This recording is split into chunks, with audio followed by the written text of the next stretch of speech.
Welcome to the Coach Bryan Moore Show. I'm Margaret Ann Prater alongside Coach Bryan Moore, and you can watch this every week on YouTube. I also want to remind you to go to the NFHS Network if you can't make it to the games, and tune in every Friday night for our broadcast. Before I begin, Coach, we got to thank those sponsors. Of course, we got Eddie Pruitt Ford, Life Church, Agency on Main, Marmac Commercial Real Estate, Peck Funeral Home, Drake Eye Center, and Coleman Regional Hospital. Now, Coach, we're 6-0. You defeat Oxford 69-21. And my first question is a hockey reference. Herb Brooks, 1980 Miracle on Ice, okay? Just go with me on this one.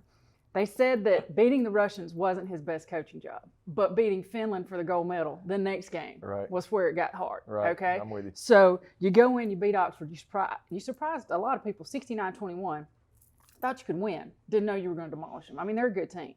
So now you're turning around, you got to face a tough Muscle Shoals team with a team that's way up here. They're all excited. So how do you bring that back down and get them ready to go? Well, I think just sort of, navigating that and I think our kids understand that, we beat a good team on the road and we played really well, probably the best we've played since I've been here. But, the difference, I think, is that this is a region game and a game that matters way more than Oxford, and a team that we've beaten 2 years in a row that remembers that, and so, and kept them from a region championship a year ago. And so I think that's something to take into consideration. I think our kids understand that. I think using that positive energy is good, though. I think our kids are really excited. The buy-in is great.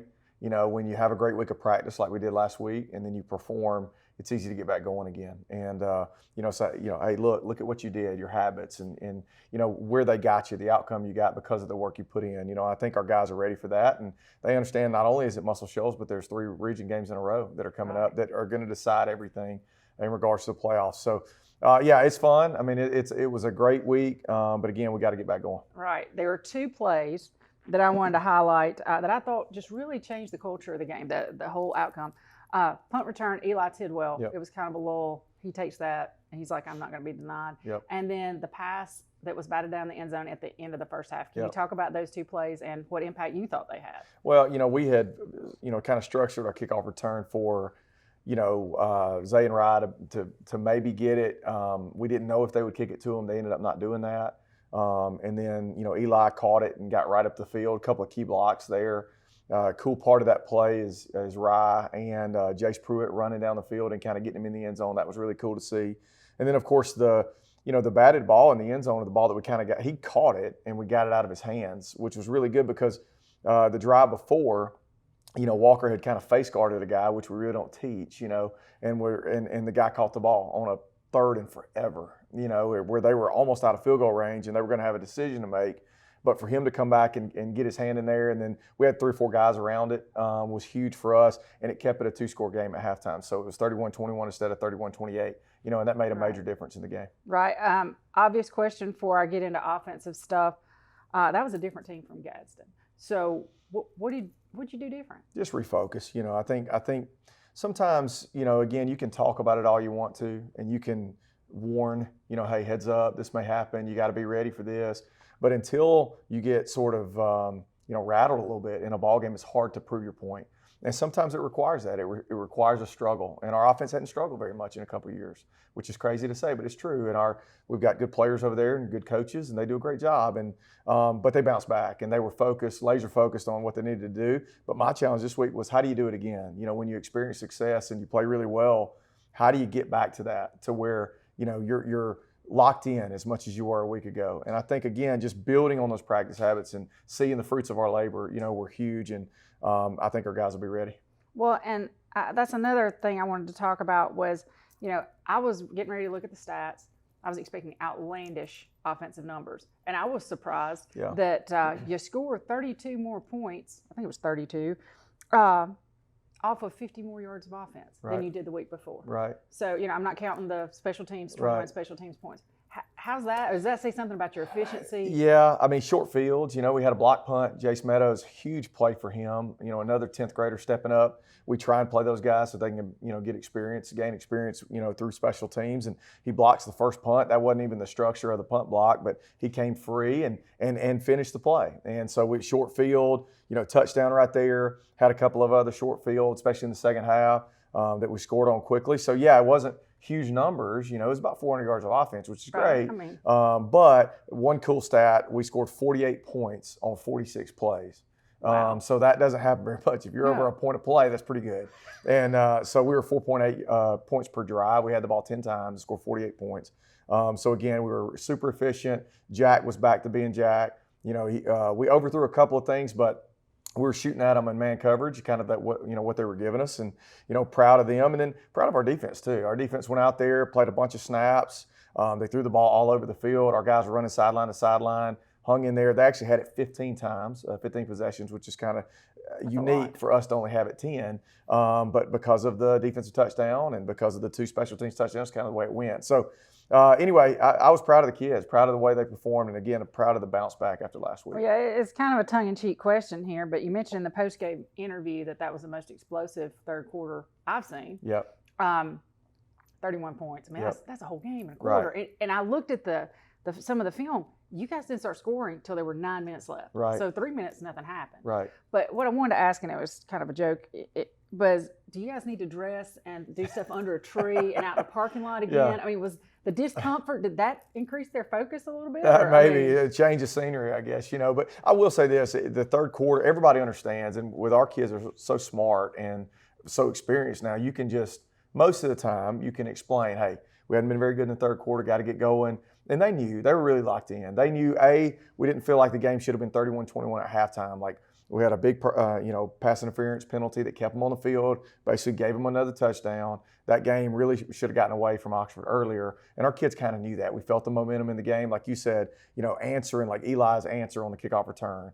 Us being, obviously Rye's answer on the punt return.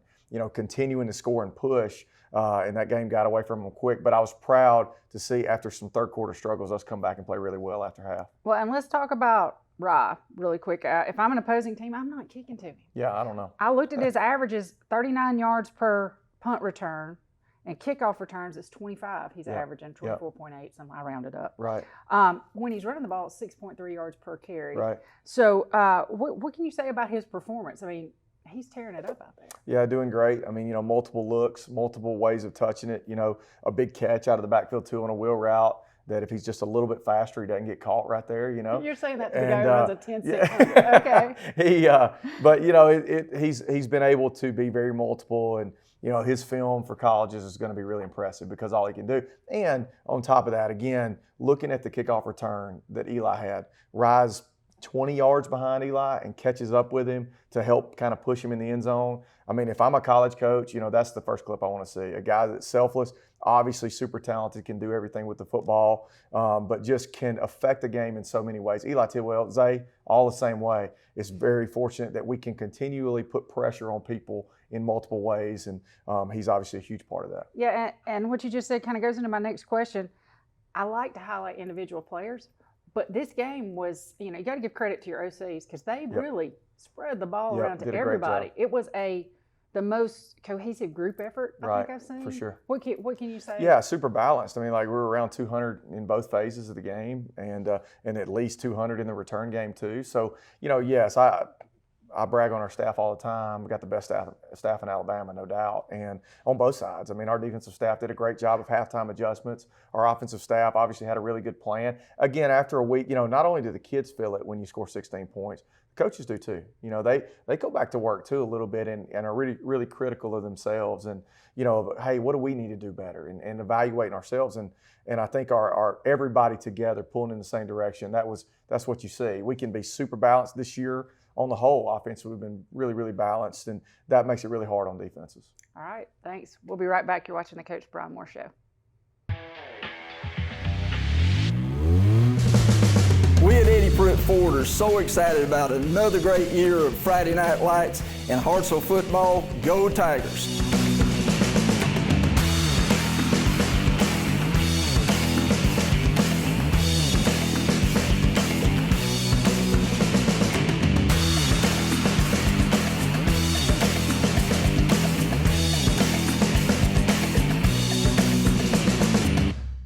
We're here with the Eddie Pruitt Ford Player of the Game. This is Azariah Fletcher, as Coach Moore likes me to call him. Rye, great performance against Oxford. First question, I'm going to give you an easy one. Favorite moment so far this season? Probably the 7-on-7 UAB camp, 7-on-7 that we went to. We was like the champions of it. So you That won was the championship. It Tell was a everybody fun at home moment. why it was so important. I mean, how late did y'all play? We was out there. What time was it? It was like we didn't get home till like 11. 11 at Well, night. we didn't get home till like 12. Actually. July heat.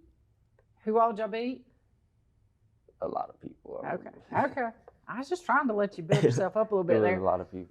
You're a super versatile performer. So, do you prefer returning kicks or running the ball?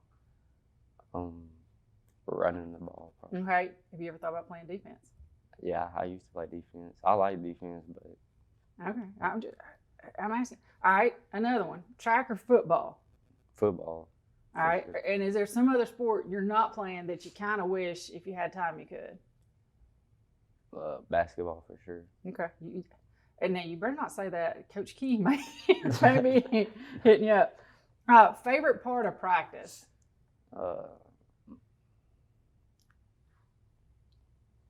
Probably like the competition stuff, just like ones on one. I just like doing that just because it gets us better and all this. Okay. All right. You got one more question, and then it's over. Okay. We've had back-to-back Fletcher brothers as players of the week. Y'all aren't real talkative, but we're getting there. We've seen lots of improvement from lots of guys. Okay. So I want to know when the season's over, we look back and I'm gonna say, Rye told us to watch for this guy. And when the season's over, we're gonna be like, he was right. This guy has just blown it out of the water by the time the season's over. So who do we need to be watching that's just under the radar right now, is constantly improving? Basically, who you want to give a shout out to? Eli Tidwell, for being honest, because he really came up from like a lot. Like he's really like, people wouldn't expect him to be good or whatever, like once you see him, but then he gets out there and he just does all that and you're like, dang. All right. Well, that's all I need to know. Thanks, Rob. Thank you. You're awesome.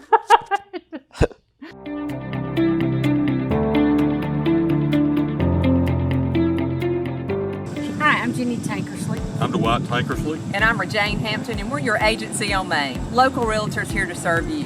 One of our team members will be more than happy to find you that perfect home.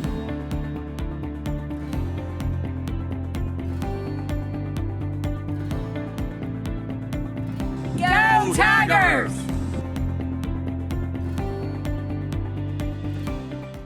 All right, we're back with the Coach Bryan Moore Show. Coach, special teams. We hadn't talked about them this year. 2 words, Crawford Lane, got you a couple of good field goals, a few touchbacks. What can you say about his performance so far? Great. I mean, he's had a great year.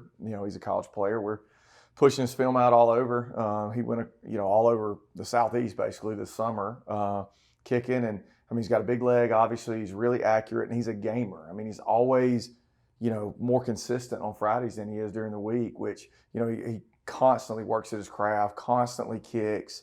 He does a great job. We're very fortunate, and having him for 3 years, we're going to really miss him. And I've thought obviously lots about that, about where do we turn from here, and we've got some options there. But and proud of the other people too, the operational folks. Zeke McCann being our snapper for 3 years, Jack Smith holding, Landon Blackwood holding. We're very fortunate in that way to have some older guys. Now again, you got to replace them, but those kids have done a great job, and I have complete confidence. I mean, I sent him out there for a 51-yard field goal. Didn't make it, but still kicked in the end zone, so it's a touchback. So you take that shot in high school. I learned that rule Friday a little night. different than college. In college, it comes back to the spot, and so we're aware of that. So really, that's not a bad play, No. So we'll continue to do that. But he made 2 of 3 and then made 9 of 9, I think, an extra point, something like that. He just had a really good night. Well, and if you watched any of the college games Saturday, you realize his performance was pretty good. It's pretty crucial, no doubt. I want to talk about the return game. You had a touchdown on both kickoff and punt return. What do you do? I mean, I wouldn't want to kick to you. Well, I mean, that kind of, as a fan, that's something that you would say, why in the world would you ever do that? The problem with it, if you kick away from people, is sometimes you shank punch, and so, no, I agree. I'm not kicking to number 3 at all. But the risk is to not get a really good punt. In high school, the kids sometimes, if they're trying to directionally punt the ball, they don't punt it like that. Like for us, for example, with Eli or Crawford, we don't directionally punt it anywhere. We structure our punt team, to cover all 53 and a third, because we just want him to hit it as far as you can and as high. sometimes when you start aiming it is when you miss. And so that, puts a lot of pressure on people. And then same thing on kickoff. You don't want to give somebody the ball at the 40-yard line with our offense, so they decide to kick it deep here and there. And, it was a bad decision Friday. But we put a lot of time in that. We got a lot of young kids playing on those teams. I mentioned that earlier. But like, Brady Holt and Noah Lee and a bunch of our 10th graders, some 9th graders. Jaden Morris and Blaine Johnson play on our special teams. So it's a good deal for them, and it's something they can focus on. Every Friday they know I'm only going out there on this, and so I'm going to be the very best I can on this. I might only get 7 plays a game. So I'm going to max effort, and, so it's something for them to really take pride in, and our guys do a really good job with it, and Coach Atkins does a great job coaching it. Well, and what kind of difference do you think they make in a game? How important is this? I mean, it's huge. Everybody, one thing that we've mentioned before, but Rye catches all the punts. We had one punt that he didn't catch against Gaston that was, we talked about that, being the left-footed punter, and it bothered him, and we worked on it and figured it out this week because we have another left-footed punter with Oxford. But, other than that, no balls have rolled. So probably along the year, you're talking 300-400 yards of field position, in 6 ball games, because that ball's going to roll 15, 20 yards. I couldn't do it. And so, and it's very difficult. Now, Muscle Shoals has the best punter we've seen. That guy can absolutely bomb it. And so we'll have to work with the Jugs machine on throwing the ball really, really high, getting used to that because he kicks it a little bit further and a little higher than any of our players. Okay, we're going to take a quick break, come back with defense. You're watching the Coach Bryan Moore Show.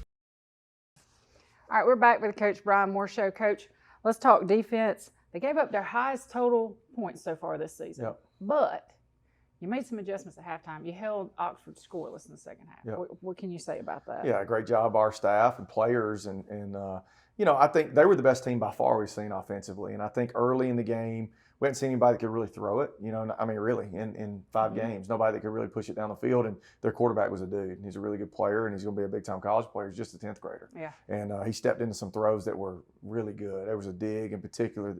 Caden Worley hit him right in the chest, and he still, threw a strike in there. So that's a special deal. And so they did a good job schematically early. Part of it was communication stuff. They were playing a little bit faster than we're used to. And so we had to settle into the game. You got to get lined up faster, be ready to go. And as you saw as the game went along, we had 4 3-and-outs in the game, and all of them were in the second half. So, we really settled in, created turnovers, had the big scoop and score, had the interception. Really did a good job late in that game. Again, like you mentioned, right before half, knocking that ball out. From that point forward, our defense was on point. Oh, exactly. And speaking of the second half, that's where my first question comes from. What does it say about the character of your team when you got that game in hand? You're deep in the second half. There's the backwards pass. Yep. Borden grabs it, scoop and score. Yep. The whole sideline's following him down there, cheering him on. And he is so into the game at that point, when some people would have checked out because it was out of hand. Well, it says a lot about his coaches. Our defensive staff had him ready. We knew that, they threw some balls behind the running back, maybe behind the receiver in that case. And our kids always scoop and score. Just every part of that game, to me, not me, but our staff, we looked really, really sharp, really organized. And I'm proud of all of our coaches and players for buying into that. It was a good night. Again, defensively, couldn't say more about them being locked in. Like you said, we've scored 31 straight points in the third quarter, and we're still locked in and playing really fast. And even when our young kids got in, we got some freshmen get in the ball game, and they played fast, had some tackles for loss. So just proud of our kids. And then same thing offensively, like Lincoln score right there, Right. In the end of the third quarter, I think, 48 yards, untouched. That was big for him, settling in. And Landon was the quarterback at that time. Again, just really happy with where we were, and hopefully it continues. Well, and this is a little off script, but I got such a kick. You contacted me about sending the AL.com reporter a list of who all scored. Yeah. I had to do a screenshot because there were so many names. That's awesome. I love sending that to him. I was like, Yes, that's I great. thought it was great.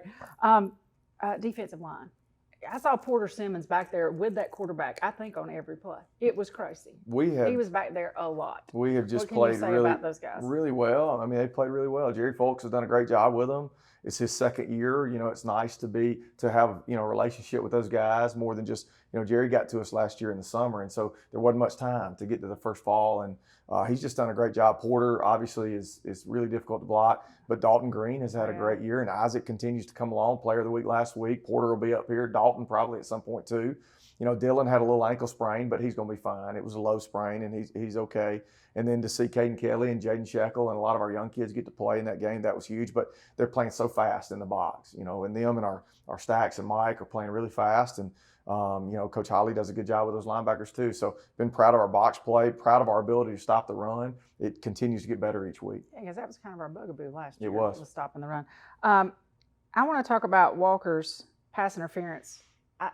Sometimes they say there's no such thing as a good penalty, but he saved a touchdown. Now, Right. granted, they got another play where we had to knock the ball out of his hand. Right. But his awareness, you know, I want to talk about Walker. Walker's everywhere out Right. there. No doubt. And I think your DBs are just knocking out of the park. We were talking about Peyton Steele off camera. What a Right. great job he's doing. So Right. what can you say about your DBs? Played great, played fast. You know, they're not giving up any big plays. Coach Cole, I mean, he is so detail-oriented, organized, and I've had him present to the quarterback club, and you could kind of see how he goes about teaching. And every Sunday night, I mean, we meet most of the day on Sunday after church, and you know, then our guys come in and do a great job, and then Coach Cole spends another 2 hours putting a playlist together and sends it to me, and I watch it on Sunday night about, you know, the plays that they run and things we have to stop and messages to his players. He just does a great job and handles the back end. I know takes a load off Coach Newton back there, and he's great in the box too. We don't talk about that enough with formation recognition, and he and Bert kind of calling it together and going through that. It's really, really well done. And then our kids understanding that. You know, that was a team Friday that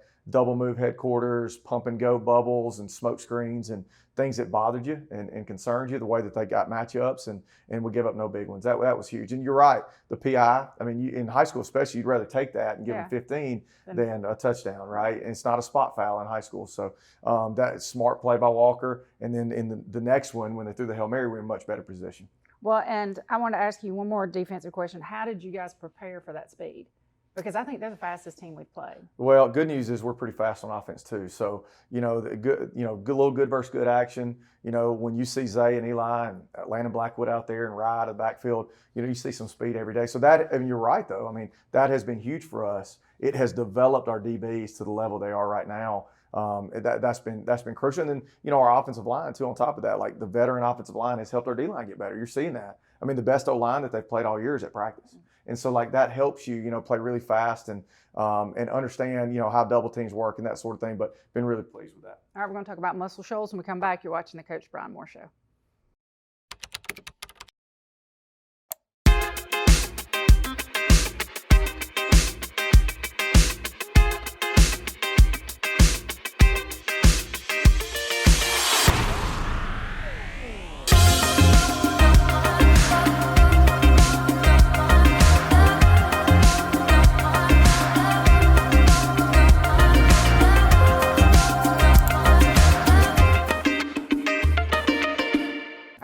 Back with Coach Bryan Moore. Coach, Muscle Shoals coming up.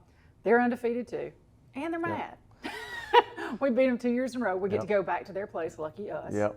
So, what can you say about what we've got coming up Friday? I mean, contest. really talented. You know, both lines of scrimmage. I mean, they, you know, offensive line, humongous. Most of those kids are back. 4 of the 5 starters from a year ago that we had a very difficult time stopping the run are back. Both big tackles are 6'5", and they weigh 300 pounds. I mean, they're good looking like you would want them, big, long, athletic. You know, of course, they've got a great back, number 6. The kid last year is gone at 22, was a good player, but they return another good one. Quarterback's a little bit more agile this year.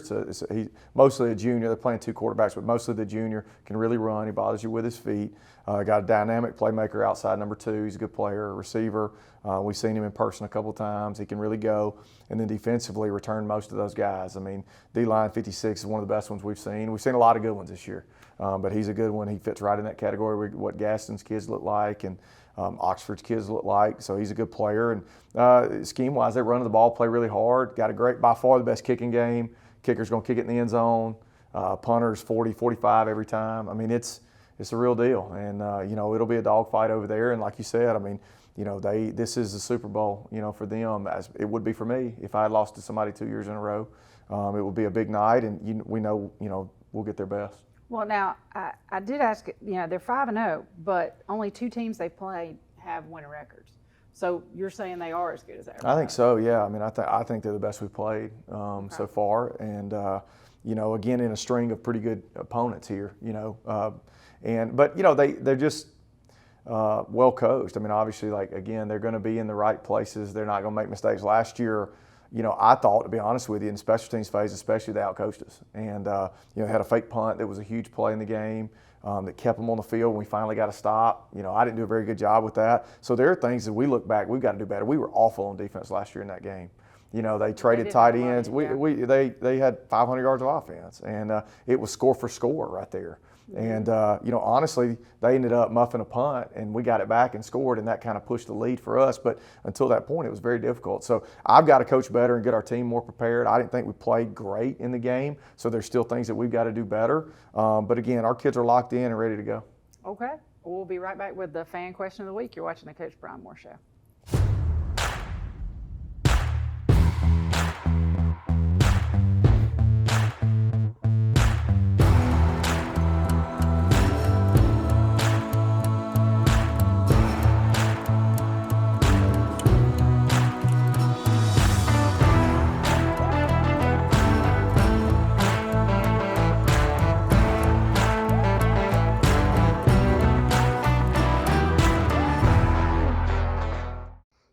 We're back with our Eddie Pruitt Ford fan question, or Dana McCutcheon question of the week. That's right. She sent this in. She said, we look great, so you got her approval. Well, that's good. That's good. How do we prepare mentally for Muscle Shoals? I think we're hitting on all cylinders, but sometimes we can think too much. I think in the bigger the game, the more loose you need to be. I mean, not clown, not crazy, but I think, all of us can be really tense in games like this. I did not think we were tense at all against Oxford. I thought we were really loose. Even early, there was no panic. Early in that ball game, they were up 21-17. We were okay. But I think it's got to be that way with Muscle Shoals, especially somebody well. We've played in 7th through JV. Every year we play them, and we know their kids, and we know their coaches, and we know their schemes. They know ours too, and so I think it's about being loose and just enjoying the moment. I mean, two, great football teams that are, going to go after it, and obviously, again, region implications are on the line. But if you get out there and you get tense, man, that's when you make mistakes. And so I think there's something to be said about that. But good news is we've traveled, had a lot of long distance deals, and this is just another one. No, it's not new. And we've played really good teams so far. And so as far as all that, we've handled that really well. And I think it'll continue. But again, it's all about being loose, enjoying the moment, man. Enjoy this experience. You'll remember it forever. Tons of media and tons of attention, paid to this game, and rightfully so. All right. Well, we thanks, Coach. Thank you, Coach. We're going to have Play of the Week. You're watching the Coach Bryan Moore Show. I'm Ray Lampe, Dr. Barbecue, and I'm here to tell you about the Big Green Egg, the ultimate cooking experience. The versatility of the Big Green Egg is unmatched. It delivers big results as a grill, a smoker, and even an outdoor oven. Grill burgers, kebabs, steaks at 800 degrees, slow smoke a perfect slab of ribs, and even bake a crispy pizza. When the doctor cooks, I demand the best, and that's why I cook on the Big Green Egg, the ultimate cooking experience.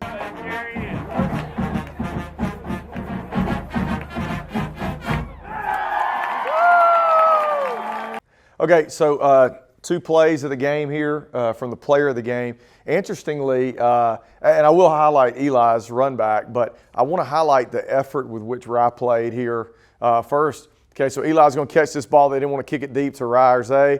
Okay, and then Eli obviously hits it. This is Rye right here in the play, which I think this speaks volumes for him, our team. Watch him turn it on right here. Eli, again, great play, but watch him finish this and help him get in the end zone. That's big time. I mean, that's an 80-yard sprint, dead sprint. I'll show it one more time where he gets in front. It's pretty impressive to see him come from the back of the screen. And again, now, this is an unbelievable run back, but the effort here, okay, and then one more I did want to mention, Jace Pruitt here too, getting a guy cut off. That's 70, 80 yards down the field. That's really good. And then right here, of course, the punt return for Rye, is incredible. The kid, actually 13, does a good job, okay, of winning, as a gunner. But then Rye just ends up, and then this is where he hits the Jets. Turn the corner and hit the Jets right there, coming back through. We at Eddie Pruitt Ford are so excited about another great year of Friday Night Lights and Hartselle football. Go Tigers!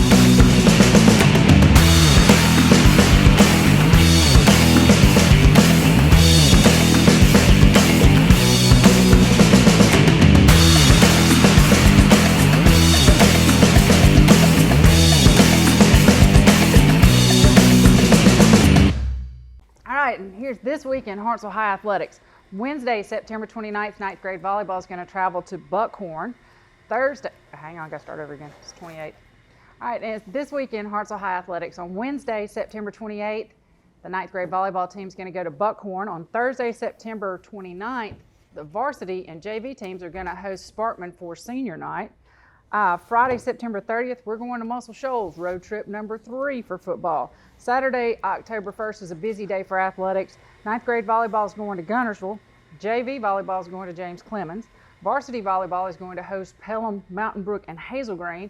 And cross country is going to Oakville for the Jesse Owens Classic. We'll start Monday, October 3rd with football again. JV and 9th grade will host Muscle Shoals here at JP Kane. And on Tuesday, October 4th, volleyball will travel to Muscle Shoals. And that's this week in Hartselle High Athletics.